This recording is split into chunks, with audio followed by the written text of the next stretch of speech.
The Visionaries is made possible in part by the W.K. Kellogg Foundation, helping people help themselves, and by Nonprofit World, the National Nonprofit Leadership and Management Journal. Let it be me. This is not a fighting song. Let it be me. Not a wrong for a wrong. Let it be me. If the world is light,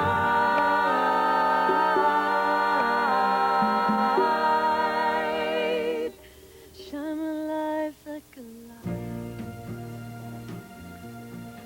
In our search for enlightenment, we sometimes think that the more candles we acquire, the more light there will be, forgetting that it is the spark of inspiration that brings the candle to life. In 1963, 300,000 people gathered in Washington, D.C. to hear the now famous I Have a Dream speech by Dr. Martin Luther King. This is the story of just one of those individuals for whom that speech was the spark that changed their lives. His name is Frank Carr, and he was a white businessman from a well-to-do Connecticut family. He left the march a changed man and founded INROADS in 1970. We'd been traveling in a school bus for some 5 hours from New York City to Washington, D.C.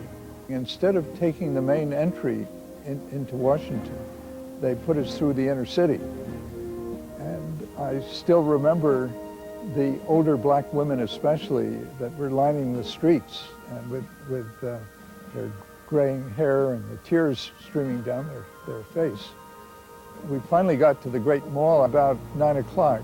It was one of those steamy summer days, and the speeches began, and the politicians and movie stars were speaking, and then around midday, a chunky black man came up there and began to speak in the cadence tones of a Southern Baptist preacher. This nation will rise up, live out the true meaning of its creed. We hold these truths to be self-evident. And he literally electrified an audience. I'm sure a lot of us went away from there deeply inspired, and I was one of them. Everybody's searching for a hero.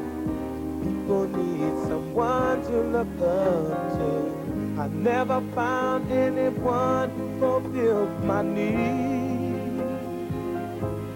A lonely place to be. So I learned to depend on me. Frank was a regional sales manager for Holt, Reinhardt, and Winston Publishers in Chicago. Attended the March on Washington, heard the I Have a Dream speech that Martin Luther King gave, and quit his job. And during the day, worked with people he knew from Princeton, which is where he went to school, on trying to make a difference. He wanted to make a difference for young people coming out of the ghettos and barrios of Chicago. His wife died a few years ago, and Frank decided that he wanted to go into the ministry. So he went to Hales Corners, Wisconsin, to the seminary there, studied for 3 years, learned how to speak Spanish, which is a remarkable feat for a person who was in his 60s at the time. And now he's in Yuma, Arizona, as a priest there at a parish in that community. My parents, my mother and father, Andre and Annie Dorsina, came from Haiti in the late 60s in quest for a better life here, and they've both been working 2 jobs, each of them full-time, for the past 25 years. And I think that's what has kept me focused, is the amount of work that my parents have been doing for the past 25 years, both of them working 2 jobs to put me through Boston College. During the spring of the 1993-94 academic year, I ran for president of the undergraduate government of Boston College. How you doing? Heard about the diverse meeting, huh? Oh, yeah. Got heated at times. This guy is a native of Dorchester. I'm also from Dorchester. It's in the city of Boston. Both went to Boston College High School together. We're both here at BC, and he's a campaign manager for our campaign to get elected president. Well, the campaign's theme was building bridges, which was kind of the theme of the subsequent administration, too, but basically it was trying to bring together segments of the campus that had never been brought together before. And I think that's how it ties in with INROADS, is that with INROADS, you have an opportunity to see hundreds of young students of color, ages 18 through 22, black, Latino students who have the highest ambitions. I mean, they want to be owners of buildings in Copley Square. They want to be CEOs of different companies, something that I didn't grow up seeing. I didn't grow up seeing these images. The images I saw was when I turned on Cops, you know, on TV, or America's Most Wanted, or Michael Jordan, or some entertainment, or some comedian cracking jokes. But you never saw people of color who have ambitions to succeed in the business world. So I think that's how INROADS ties in with what we're trying to do here on this campus, is saying that people need to cross the lines of communication. We realized that youngsters from those communities, the black and brown and red communities, come from a different culture, and that they need an opportunity to learn how to, what I call, play the game, to learn how to handle themselves in a white middle-class culture at the college and on the job.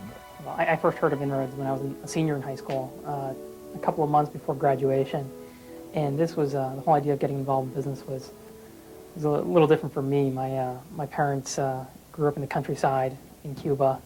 They had about a third grade education. When God created us, he didn't sprinkle that talent just in the white community. He sprinkled it all over.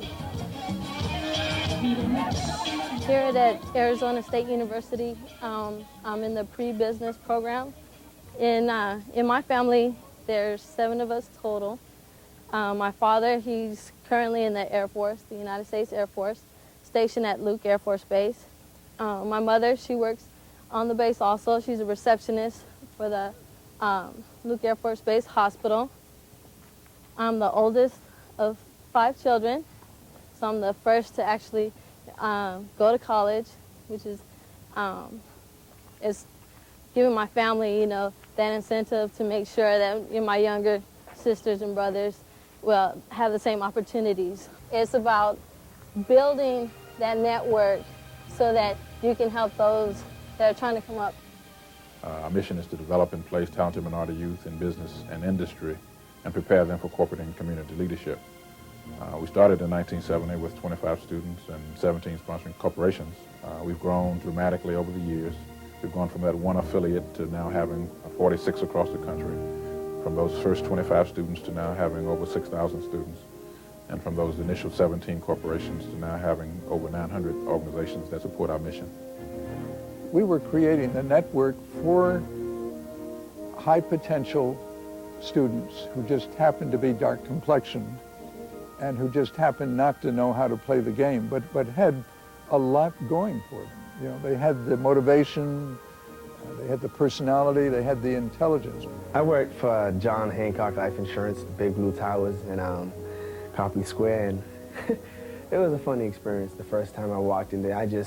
It was sort of like I was walking on eggshells, you know? Like I really didn't want to do anything wrong. I didn't want to smile, and not smile, I didn't want to laugh when I wasn't supposed to laugh. I just kept totally serious throughout the whole entire first summer. I mean, I was really literally walking on eggshells because I felt, of course, that here I am, you know, a young black kid coming from Dorchester, working at John Hancock. One of the problems with racism is the stereotyping.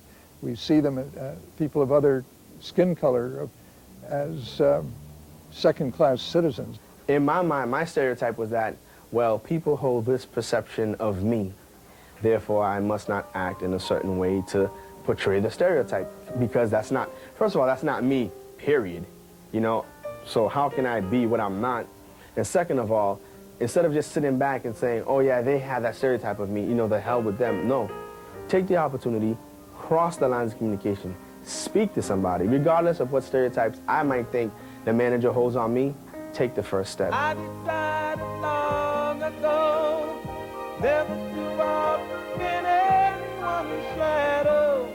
If I fail, if I... We know over 200 students just like ourselves who work in big companies, who have big aspirations and goals. It's not just the guys hanging out in the corners, the drug dealers. It's not just all those stereotypical images.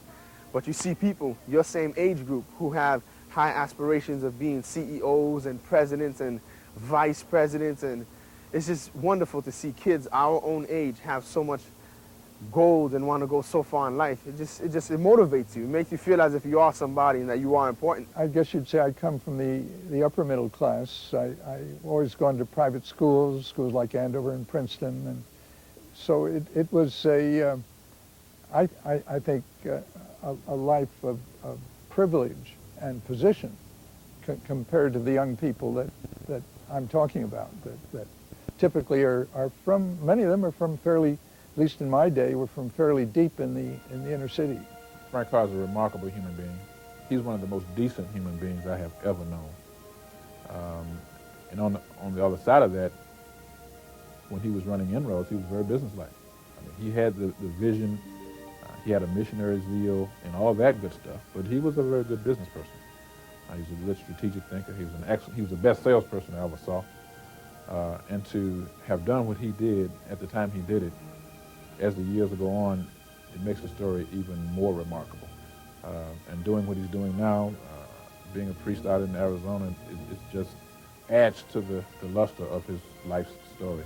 To start from scratch, to start an idea that had, I mean, there was no money in the bank, there were no supporters. I had to generate supporters, and I used, in many cases, college classmates. And through conversations with people like Raleigh Warner, who's the former chairman of Mobil Oil, Leonard Sparchek, the former chairman of Ralph Anderson and Company, John Hannigan, former chairman of Brunswick in Chicago, they helped him put the tenets of INROADS together. INROADS has been a concept that was so natural, that worked so well, it pretty much sold itself. When you went to senior executives, and I really mean top executives in American business, and said to them, or asked them, are you happy with your ability to recruit and retain very high quality minority people in your organization? And all of them said no. Polaroid has a need, I think like all companies have, of getting bright young people into their organization and helping that growth. And we also have a need of being able to take the people who we bring in and train them and have them grow and be able to become the leadership in the future. And would it help you if someone was out there specifically targeting on the best and brightest of minorities and mentoring them and training them through their college years in things that you need to know beyond what they teach in college? I think one of the strengths of INROADS is that we formalize that mentorship. The young person coming in has a mentor in the company who literally puts their arm around them and helps them along in their growth in the company. Well, through 4 years in university life, INROADS will take their interns and work with them in special training sessions outside of what they're doing in the workplace for the company. I felt that the workshops were, for me, probably the most important part of INROADS, and I've seen that carried over into my job today. A lot of the things that we covered in the workshops, such as team building activities, survival skills, corporate attire, corporate culture, many of those things were just extremely kind of foreign at the start when we first learned about it. But now when I look back, now that I'm a part of corporate America, I see how important all that stuff that they were teaching us really was. And I had never worn a suit unless it was to a wedding or a funeral. When I first got to the first training seminar, I remember I had a pink striped suit on. It was completely inappropriate. It just wasn't the right thing to wear for something like that. It was a very different experience. And I learned a lot in that first summer about how to act and how to dress and what sort of things would be expected of me. I think the Saturday workshops are an enormously important piece of the INROADS program. I think it does two things for them. One is it provides them an opportunity for peer discussion of what they're seeing and learning as they go through. And also we bring in on those Saturday mornings people from the business world who then teach them and help them understand things that they may not have been really, or any young kid has had a chance to really see. So with this, exercise, I will need one volunteer. Lisa, thank you very much. If you would please accompany Rick outside, and he will give you your directions. And so what is life behind those corporate doors? And how does one get along? What's the inside skinny on this corporation? What do these people really like? And what do they respond to? What I need for you all to do now is to physically come up and form a circle and to do whatever is necessary to keep Lisa from becoming a member of your circle. Now that we've sort of artificially removed you from the room, when you go back in the room, you're going to try to become a part of the group by whatever means you need to. You know, whatever effort it takes to become a part of the group when you go back in the room. That's what you're going to try to do, okay? Try to fit in. Just try to get back into the group, integrate back in. Well, you know, you have to determine how it is that you're going to become a part of the group again. So you have just a minute to set your strategy as to how you're going to keep her out of your group. Okay, all right, let's go.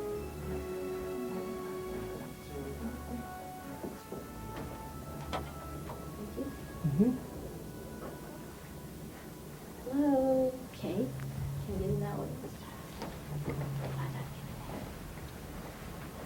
Please. Come on now. I have $10 in my pocket. Okay. Excuse me. Can I just... Okay, time's up. Thank you. Thank you, Lisa. Those of you who were on the inside of the circle, how did that feel? I feel powerful. Powerful. I felt bad, just because she wanted in and we didn't let her. Okay. And she was begging, and she was trying to use different tactics to get in our group, and we weren't budging. We were just kind of ignoring her. Thank you, Jason, for having a heart. You felt bad. Okay. So Lisa, how'd you feel being on the outside? I felt left out. Left out. At first, I try to be nice, introduce myself. You know, hi, my name's Lisa, and can I join you guys? That didn't work, so I try to like nudge my way in. And as I was nudging, they were getting tighter, and I figured, well, if I can try and bribe one and get one to kind of feel sympathy for me or to lean my way. Okay, it was a very quick and short exercise, but a lot of very real feelings came out of it. You felt uncomfortable, it was awkward to keep her out, and yet at the same time a sense of power of having something that she didn't have and keeping her out of the group. Lisa, on the other hand, felt pretty frustrated. She felt that she resorted to some things she would normally do, so less ethical, and just belittled and demeaned as a person. What's the business impact of having so many people feel like they're outside of the main loop? Basically, it just tears apart the corporate structure of the organization. It costs the company in terms of productivity, of people feeling less trustful of working with their coworkers. It causes conflicts and arguments and perhaps sabotaging the work.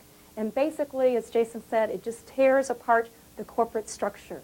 As opposed to the teams working cohesively together, they're actually working apart and separately from each other and not pulling together to reach the corporate goals. The one dream that motivated me from the very beginning was that the young people that we touch would in turn touch many others. I have been with Union Carbide now for 17 years. They were my original sponsoring company. People often call INROADS a program, and it's not. It's a process to move a young person, the best and the brightest, and shape them into a diamond, if you will, 4 or 5 years down the line, because now they have the corporate experience, they have the invisible curriculum, if you will, and they have support of people that really care whether or not you make it in this world. Denise Goodwin came to Carbide through INROADS, started off in sales and marketing. And when I first met Denise, she was on the West Coast. She was a sales marketing representative in the West Coast. Bright as a penny, one of those persons who in a large meeting, the first time the CEO shows up in town, has about 16 questions that are just a little bit too sharp. One of the things that I do to stay involved in the community is that I serve on the Board of Trustees of the Union Savings Bank here in Danbury. I'm sure that this was the type of thing that Frank Carr had in mind when he started INROADS, giving people an opportunity to succeed to their fullest potential. My success in corporate America, I believe, was instrumental in putting me in the right place in the right time to have an opportunity to be on this board. We want to make sure that our students are not what I call selfishly successful. We want them to be motivated to give back to those communities that help them get where they get. And I'm helping the minority community, not through your traditional mentoring or tutoring or youth programs, but small business people who come into our bank who are looking up for startup loans. My involvement in the bank has helped develop those type of policies and approve those type of policies that we now have in effect. But I think that this is the type of thing that INROADS alum are supposed to do. Hello, how are you? Hi, Tom. You too, how are you? And we want them to give back to INROADS because I think we help to make a difference in their lives. We want them to be mentors for students. We want them to conduct those Saturday workshops for us. The major thing that I got out of the organization, the major message that I heard was that to whom much is given, much is required. And I was a part of that top 10%, that talented top 10th. And it's my understanding that I have an obligation to share my gifts, my abilities, and my talents, whatever they may be, and we certainly all have them. But it's my obligation to share those talents with those who are less fortunate than me. From the very beginning, we've asked our young people to not forget where they came from and to give back to their community.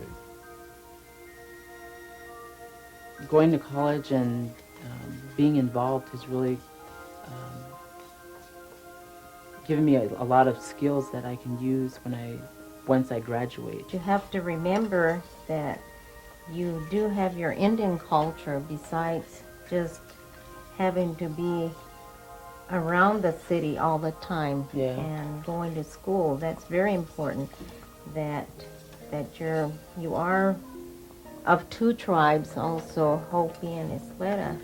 So that's one of the things you also need to concentrate on. The reason why I'm going to college, a lot of people go for the money that they're going to get out of it, but actually deep down in my mind, I'm actually going for my people. Either through working at a company where I can be in a high position that makes decisions and that can be the voice for Native American people, or actually going back to a reservation and working on the reservation for the people. Because I think it is important to go back into the community and show them this is how I accomplished it. These were my steps. I kind of built a stepping stone for you. It's your turn to step up. Mm-hmm.